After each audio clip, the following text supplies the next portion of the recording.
La stagione 2024-2025 dell'ERT, l'ente regionale teatrale, sta per cominciare. Dal 5 settembre fino alla prossima primavera il pubblico sarà allietato da 250 serate organizzate nei vari teatri del circuito, da Artegna a Tolmezzo, da Lestizia Monfalcone e da Forni di Sopra a Zoppola, un'offerta ricchissima tra prosa, danza, musica e nuovi linguaggi.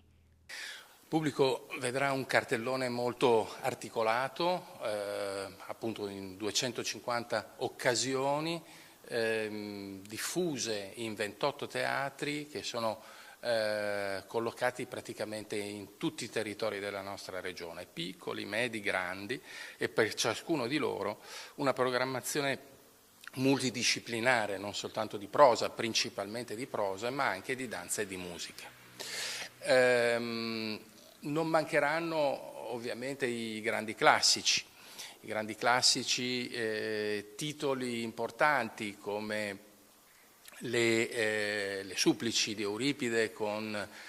tutta versione al femminile, con la regia di una bravissima regista che è Serena Senigallia, oppure l'Otello di William Shakespeare, portato in scena da Lella Costa. Poi avremo il teatro musicale, indubbiamente presente.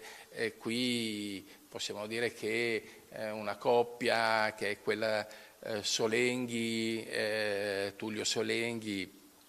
e Lopez,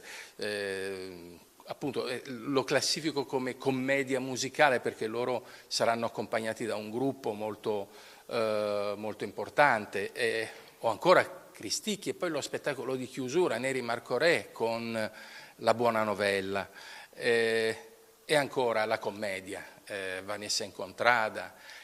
Il tutto sarà aperto, come detto, proprio il 5 settembre da un grande concerto che anticipa anche Go 2025, concerto dal titolo Nel cuore dell'Europa, che si terrà al Teatro Rossetti di Trieste, e con un'offerta del genere ora ci si attende anche la risposta da parte del pubblico. Diciamo che più o meno lo scorso anno eravamo attorno alle 60.000 presenze, cerchiamo di naturalmente superare questo, ma anche perché crediamo che soprattutto dopo il Covid, a fianco del pubblico affezionato ai singoli teatri, si è affiancato un'altra qualità di pubblico, che è quello che, a cui piace poter scegliere il dove, il quando e il come e il cosa andare a vedere.